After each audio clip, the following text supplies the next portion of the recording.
भाग 3 मूल अधिकार फंडामेंटल राइट्स। हाँ, अनुच्छेद 12 से 35 तक इन्हें भारत का मैग्ना कार्टा भी कहा जाता है। और ये अवधारणा हमने अमेरिका के संविधान से ली है। जी, और ये अधिकार वाद योग्य हैं। इसका मतलब है कि इन्हें संविधान द्वारा संरक्षण प्राप्त है। यानी अगर किसी के मौलिक अधिकारों का हनन होता है तो वो व्यक्ति अनुच्छेद 32 के तहत सीधे सुप्रीम कोर्ट और अनुच्छेद 226 के तहत हाई कोर्ट जा सकता है।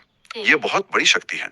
अच्छा, मूल संविधान में तो सुना है 7 मौलिक अधिकार थे, पर अब 6 हैं। ये बदलाव कैसे हुआ? बिल्कुल, संपत्ति का अधिकार जो पहले अनुच्छेद 31 में था, उसे 44 में संविधान संशोधन 1978 के द्वारा हटा दिया गया। ओह, अब इसे अनुच्छेद 300 क भाग 12 में रखकर एक विधिक या कानूनी अधिकार बना दिया गया है। उस समय प्रधानमंत्री कौन थे? उस समय प्रधानमंत्री मोरारजी देसाई थे। चलिए अब अनुच्छेदों को क्रम से समझते हैं। अनुच्छेद 12 में क्या है? अनुच्छेद 12 में राज्यों की परिभाषा दी गई है। राज्यों की परिभाषा? मतलब कि ये मौलिक अधिकार किसके खिलाफ मिलते हैं। तो इसमें लोकसभा, राज्यसभा, विधानसभा, Vidhan Parishad, high court, supreme court, यहाँ तक कि LIC, NCERT, SSC जैसी संस्थाएं भी शामिल हैं। अच्छा, और अनुच्छेद 13? अनुच्छेद 13 बहुत ही शक्तिशाली है। ये कहता है कि कोई भी ऐसा कानून, चाहे वो पहले बना हो, अभी हो या भविष्य में बने, अगर वो मौलिक अधिकारों का उल्लंघन करता है तो उसे सुप्रीम कोर्ट द्वारा शून्य यानी कि वॉइड घोषित कर दिया जाएगा। अब आते हैं अधिकारों के पहले समूह पर। समानता का अधिकार, अनुच्छेद 14 से 18।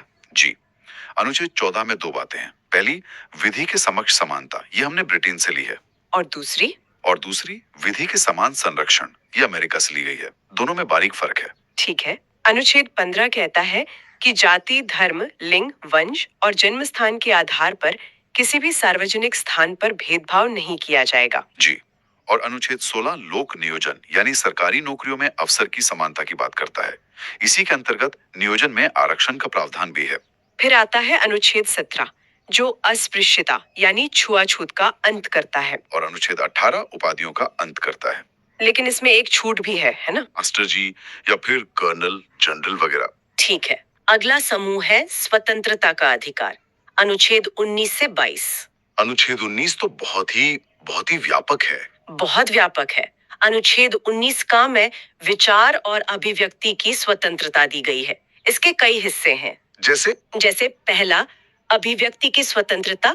इसमें बोलने की, भाषण देने की, मौन रहने की, मीडिया या प्रेस की और झंडा फहराने की स्वतंत्रता भी शामिल है। अच्छा।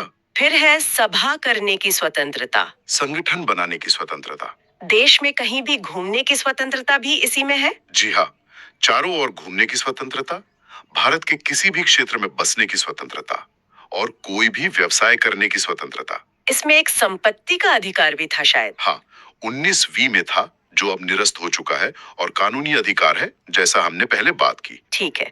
अब अनुच्छेद 20 ये अपराधों के लिए दोष सिद्धि के संबंध में संरक्षण देता है। जी। इसमें 3 प्रकार की स्वतंत्रता है। जी। पहली, एक गलती की एक ही सजा मिलेगी। ठीक है। दूसरी, सजा उस समय के कानून के आधार पर दी जाएगी, न कि पहले या बाद में बने कानून के आधार पर। और तीसरी, ये कि दोषी को स्वयं के खिलाफ गवाही देने के लिए बाध्य नहीं किया जाएगा। ये बहुत महत्वपूर्ण है। बिल्कुल। इसके बाद आता है अनुच्छेद 21 प्राण एवं दैहिक स्वतंत्रता का संरक्षण।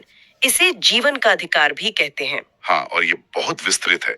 इसमें व्यक्तिगत स्वतंत्रता, गरिमा के साथ जीने का अधिकार, निजता यानी प्राइवेसी, विदेश घूमने का अधिकार और यहाँ तक कि सोने की स्वतंत्रता भी शामिल है। सोने की स्वतंत्रता भी? जी, सुप्रीम कोर्ट ने इसकी बहुत व्यापक व्याख्या की है। और यहीं ये भी ध्यान दे कि नेशनल ग्रीन ट्रिब्यूनल यानी NGT का गठन 2010 में हुआ और स्वच्छ पर्यावरण और पेयजल उपलब्ध कराना भी सरकार का दायित्व है। एक और बहुत महत्वपूर्ण अनुच्छेद है 21 का। जी, अनुच्छेद 21 का, इसे 86वें संशोधन 2002 द्वारा जोड़ा गया था। और ये क्या कहता है? यह 6 से 14 वर्ष के सभी बच्चों को निशुल्क और अनिवार्य शिक्षा का अधिकार देता है। ये 1 अप्रैल 2010 से लागू हुआ था। अच्छा, अब आते हैं अनुच्छेद 22 पर जो गिरफ्तारी से संरक्षण देता है। हाँ, इसमें भी 3 प्रकार की स्वतंत्रता दी गई है। पहला, हिरासत में लेने का कारण बताना होगा। ठीक है। दूसरा, 24 घंटे के अंदर इसमें आने जाने का समय नहीं गिना जाएगा, न्यायालय में प्रस्तुत करना होगा। और तीसरा, गिरफ्तार व्यक्ति को अपने मनपसंद वकील रखने का अधिकार है। इसमें एक निवारक निरोध अधिनियम का भी जिक्र आता है, वो क्या है? हाँ, वो इसका एक अपवाद है।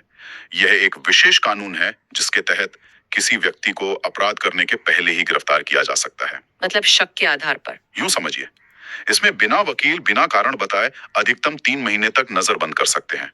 ये एक काफी विवादित प्रावधान रहा है। तो आज अब आगे बढ़ते हैं शोषण के विरुद्ध अधिकार और नीति निर्देशक तत्वों की ओर। बिल्कुल, और ये दोनों ही विषय बहुत दिलचस्प हैं। तो चलिए शुरू करते हैं शोषण के विरुद्ध अधिकार से। हमारे स्रोतों में इसका जिक्र है अनुच्छेद 23 और 24 में। सुनने में तो ये काफी सीधा लगता है, पर इसके अंदर की परतें क्या हैं? मतलब इसकी जड़ें बहुत गहरी हैं। अनुच्छेद 23 वो सीधे सीधे दो चीजों पर रोक लगाता है। बलात्श्रम और बेगारी। हाँ, फोर्स्ड लेबर यानी किसी से जबरदस्ती काम करवाना, और बेगारी यानी बिना कोई वेतन दिए काम करवाना। और ये प्रथा मतलब आजादी से पहले तो बहुत ही आम थी, खासकर जमींदारी व्यवस्था में। अच्छा। तो एक तरह से यह अनुच्छेद हर भारतीय को गरिमा के साथ काम करने का अधिकार देता है। और अनुच्छेद 24 वो तो शायद बच्चों पर केंद्रित है ना? बिल्कुल, वो कहता है कि 14 साल से कम उम्र के जो बच्चे हैं, उन्हें किसी भी कारखाने या खदान या किसी भी दूसरे खतरनाक काम में नहीं लगाया जा सकता। ये सिर्फ एक नियम नहीं बल्कि भारत के भविष्य को सुरक्षित करने जैसा है। एकदम सही। यह उस सोच को खत्म करता है जहां बच्चों के बचपन को काम में झोंक दिया जाता था। ठीक है, तो इसके बाद हमारे स्रोत हमें ले जाते हैं धार्मिक स्वतंत्रता के अधिकार की ओर, अनुच्छेद 25 से 28 तक। और भारत जैसे विविधता वाले देश के लिए तो ये कह सकते हैं संविधान की बुनियाद का एक मजबूत स्तंभ है। इसमें संतुलन की बात बहुत की जाती है। हाँ, और वो संतुलन बहुत आकर्षक है। देखिए, अनुच्छेद 25 हर एक व्यक्ति को मतलब व्यक्तिगत तौर पर अपने धर्म को मानने की आजादी देता है, मानने, उस पर चलने और उसका प्रचार करने की। ये एक पर्सनल राइट है। और फिर अनुच्छेद 26। फिर आता है अनुच्छेद 26 जो धार्मिक समूहों को जैसे मंदिर, मस्जिद या मठों को सामूहिक रूप से अपने धार्मिक मामलों का प्रबंधन करने का अधिकार देता है। अच्छा, तो एक व्यक्तिगत और दूसरा सामूहिक। बिल्कुल, दोनों न रखा गया है। और फिर अनुच्छेद 27 और 28 ये दोनों राज्य के धर्मनिरपेक्ष चरित्र को और पक्का करते हैं। कैसे? अनुच्छेद 27 कहता है कि धर्म के लिए जो पैसा मैनेज किया जाता है उस पर कोई टैक्स नहीं लगेगा। हाँ। और अनुच्छेद 28 साफ करता है कि सरकारी स्कूलों में कोई धार्मिक शिक्षा नहीं दी जाएगी। मतलब राज्य और धर्म के बीच एक स्पष्ट रेखा। एकदम। और इसी से जुड़ा हुआ है अल्पसंख्यकों की संस्कृति और शिक्षा का अधिकार, अनुच्छेद 29 और 30। हाँ, ये भारत की खूबसूरती को बचाने का एक कह सकते हैं संवैधानिक कवच है। अनुच्छेद 29 क्या कहता है? वो कहता है कि किसी भी अल्पसंख्यक को उसकी भाषा, लिपि या संस्कृति के आधार पर किसी शिक्षण संस्थान में प्रवेश से नहीं रोका जाएगा।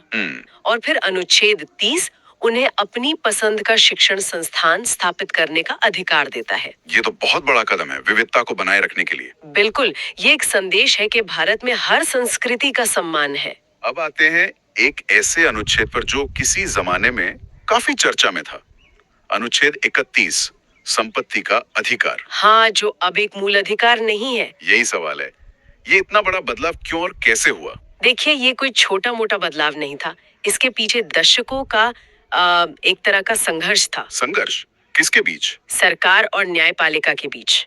आजादी के बाद सरकार जमींदारी उन्मूलन और भूमि सुधार जैसे बड़े सामाजिक बदलाव लाना चाहती थी। ताकि जमीन कुछ लोगों के हाथ से निकलकर आम किसानों तक पहुंचे। बिल्कुल, लेकिन यहाँ सरकार की सामाजिक न्याय की नीति और नागरिकों के संपत्ति के मूल अधिकार के बीच सीधी टक्कर हो रही थी। मतलब सरकार जमीन लेना चाहती थी और लोग कहते थे कि ये हमारा मूल अधिकार है। एकदम सही। कई सालों तक संसद और सुप्रीम कोर्ट में इसी बात पर खींचतान चलती रही। तो फिर समाधान क्या निकला? अंत में 1978 में 44वें संशोधन के जरिए सरकार ने संपत्ति के अधिकार को मूल अधिकारों की सूची से ही हटा दिया। और उसे कहाँ रखा गया? अब ये अनुच्छेद 300 क के तहत सिर्फ एक कानूनी या कहीं विधिक अधिकार है।